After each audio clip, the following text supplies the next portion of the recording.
நம்ம கூட இன்னைக்கு நிறைய பிரச்சனைகளோடு நம்ம நின்றுட்டுருக்கலாம்.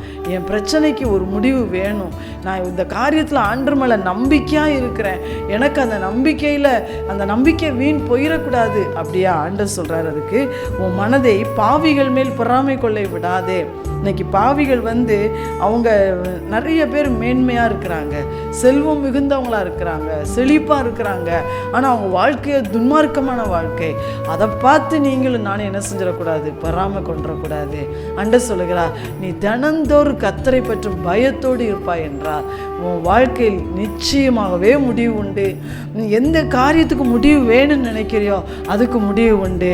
எந்த காரியத்தில் தேவன் எனக்கு ஒரு அற்புதம் செய்யணும்னு நம்பிக்கையோடு நின்று கொண்டிருக்கிறியோ அந்த நம்பிக்கை வீண் போகாது என்று கர்த்தர் சொல்லுகிறார். ஹல்லேலூயா.